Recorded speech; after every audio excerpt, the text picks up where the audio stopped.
याबद्दल तुमचं काय मत आहे?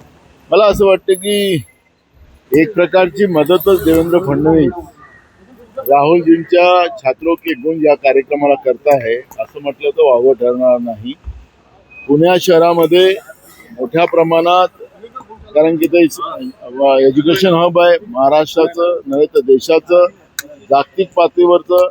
त्या ठिकाणी मोठ्या प्रमाणात शिकायला मुलं मुली बाहेरून येतात आणि म्हणून राहुलजीचं जे विद्यार्थ्यांच्या प्रती जे मत आहे ते मत ऐकण्यासाठी, विचार ऐकण्यासाठी आणि ज्या पद्धतीनं राहुलजी या विद्यार्थ्यांसाठी लढतात आहेत त्या सगळ्या भूमिका ऐकायसाठी मोठ्या प्रमाणात लोक येतात आहेत. जी काही ग्राउंडची मर्यादा आहे त्याच्या 5 पटीने मुलं मुली स्वयंपूर्तीनं त्या ठिकाणी येणार आहे.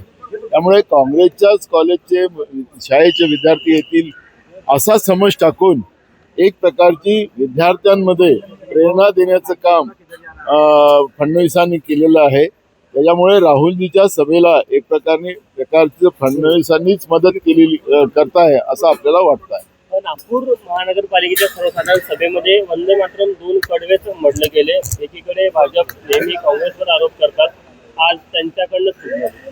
नाही, हे चूक म्हणता येणार नाही, कारण की आपण पाहिलं असेल की वंदे मातरम जे आपण गातो आहे याला मान्यता देण्याचं काम महात्मा गांधी असतील, रवींद्रनाथ टागोर असतील, सरदार वल्लभभाई पटेल असतील, सुभाषचंद्र बोस असतील, पंडित जवाहरलाल नेहरू असतील, या देशाच्या महान नेत्यांनी या वंदे मातरमच्या 2 कडव्याला मान्यता देऊन त्यामध्ये देशातील सगळ्या जाती वर्ण लोकांना सहभागी करून ते वंदे मातरम त्या पद्धतीचं आहे. त्यामुळे आता भाजप ज्या पद्धतीनं वंदे मातरमच्या आधारावर राजकारण करायला पाहत आहे, ज्याचा स्वातंत्र्य लढ्यात सहभाग नाही, ज्याचा तिरंग्याचा सन्मान 53 वर्ष या लोकांनी केला नाही, त्याला अपशकुनी म्हणणारी ही लोक आज देशप्रेम सांगून आपल्याच पद्धतीनं वंदे मातरम हे वंदे मातरमही म्हणत नव्हते, वंदे मातरमचाही विरोध करणारी ही भाजप होती. त्यामुळे मला असं वाटतं की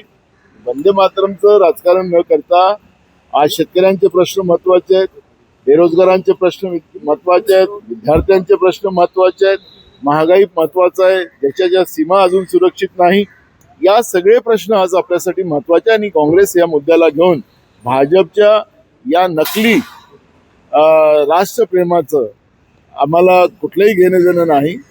त्याच्यामुळे मला वाटतं की आमच्यासाठी जनतेचे प्रश्न महत्वाचे आहेत आणि म्हणून आम्ही ते प्रश्न घेऊन चालतो. पृथ्वीराज चव्हाण असं म्हणाले की 2014 मध्ये शिवसेना, राष्ट्रवादी काँग्रेस आणि काँग्रेस सरकार स्थापन करणार होती.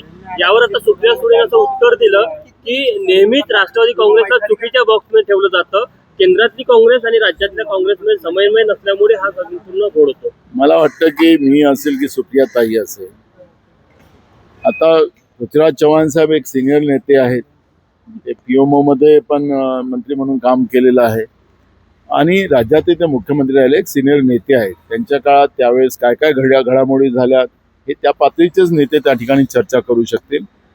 त्यांनी काही मांडलं असेल तर त्याच्यातलं त्या काळात त्यांच्यासमोर काही घडलं असेल, आमच्यासमोर तसं काही घडलेलं नाही. त्याच्यामुळे मला वाटतं की त्याच्यावर आम्ही वक्तव्य करावं असं मला वाटतं. ताईचं जे म्हणणं की काँग्रेस, केंद्रातली काँग्रेस आणि राज्यातली काँग्रेस यामध्ये थोडा समन्वय नाही.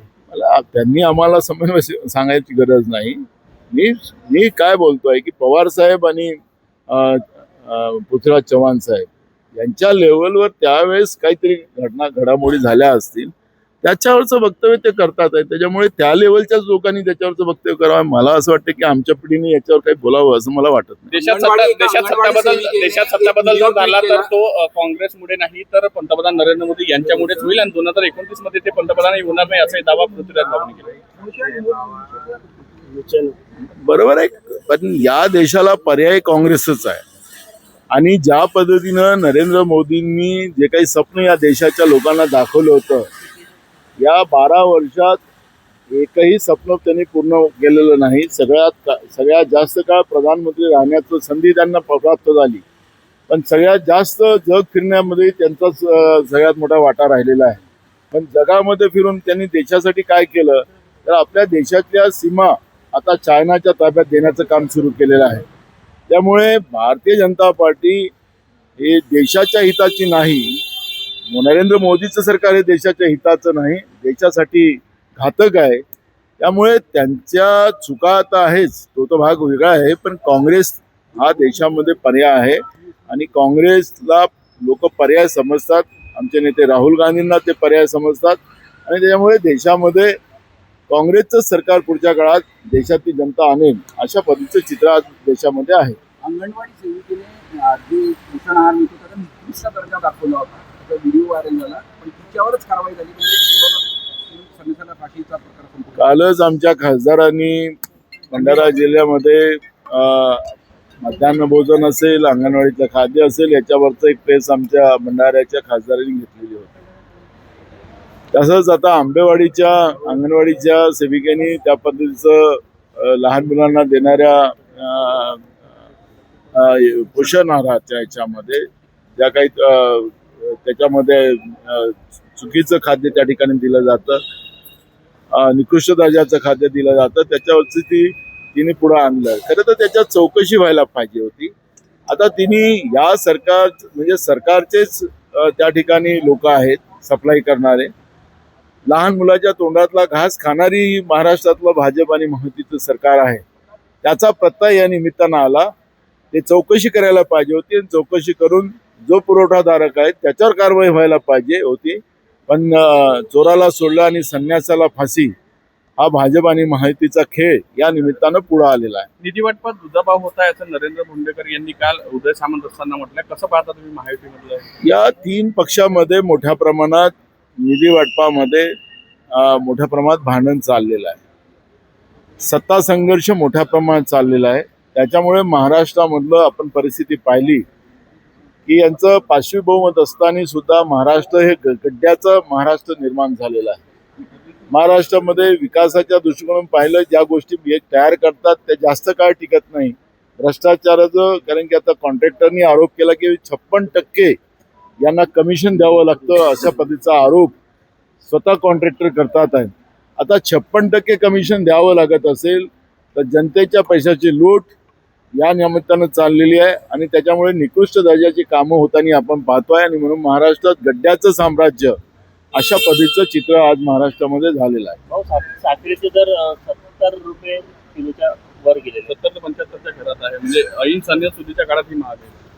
आता महागाईची चर्चाच करायची नाही अशीच परिस्थिती आज भारतीय जनता पार्टी निर्माण करून ठेवलेली आहे. आणि म्हणून नकली देशप्रेम आणून वंदे मातरमवर चर्चा अशा पद्धतीचं हे भूमिका चाललेली आहे. गोरगरिबांना सणासुदीच्या काळात गोडधोड खाता यावं नाही.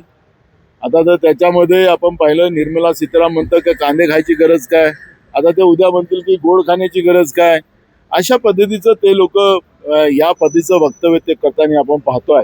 त्यामुळे मला असं वाटतं की महागाईचं या सरकारला घेणं देणं नाही, बेरोजगारीचं घेणं देणं नाही, शेतकऱ्याचा तर प्रश्नच नाही. यांच्यासाठी शेतकरी कुठल्याही अर्थ यांना शेतकऱ्याशी घेणं देणं नाही अशा परिस्थितीचं चित्र आज महाराष्ट्रात पाहिलेलं आहे. आणि म्हणून आम्ही महाराष्ट्रभर महागाईच्या विरोधात, बेरोजगारीच्या विरोधात, शिक्षणामध्ये असलेलं आता शिक्षक नाही, इमारती नाही आणि शेतकऱ्यांचे प्रश्न घेऊन काँग्रेस पक्ष महाराष्ट्रामध्ये एक मोठी लढाई उभी करेल अशा पद्धतीचा प्लॅन आम्ही केलेला आहे. पुण्यात तरुणांसाठी कार्यक्रम होत आहे, त्याला कुठेतरी संघर्ष पाहायला मिळतोय, विरोध पाहायला मिळतोय मोठ्या प्रमाणात. ठीक आहे, होतं कुठलाही संघर्ष नाहीये. तसे देवेंद्र फडणवीस साहेबांनी राहुल गांधींच्या सभेसाठी मदतच करतात आहेत. ते परवा ते बोललेत की काँग्रेसच्या शाळा कॉलेजचेच मुलं त्या ठिकाणी राहतील. पण तुम्हाला माहितीसाठी सांगतो की त्यांच्या या वक्तव्यानं जे ग्राउंडची कॅपॅसिटी त्याच्या 5 पटीनं मुलं मुली त्या ठिकाणी राहतील. पुणे हे शहर हे शिक्षणाचं माहेरघर आहे, शैक्षणिक हब आहे. देशभरातून मुलं मुली त्या ठिकाणी शिकायला येतात, जागतिक पातळीवर मुलं मुली शिकायला येतात. आणि राहुल गांधींचं आकर्षण विद्यार्थ्यांमध्ये मोठ्या प्रमाणात आहे, नवीन पिढीमध्ये आहे. त्यामुळे मी तुम्हाला सांगतो की त्यांच्या परवाच्या टीकेच्या नंतर तरुणांमध्ये एक मोठा उत्सव निर्माण झालेला आहे आणि त्या ठिकाणी मोठ्या प्रमाणात मुला मुलींची गर्दी आपल्याला पाहायला मिळणार आहे. थँक्यू.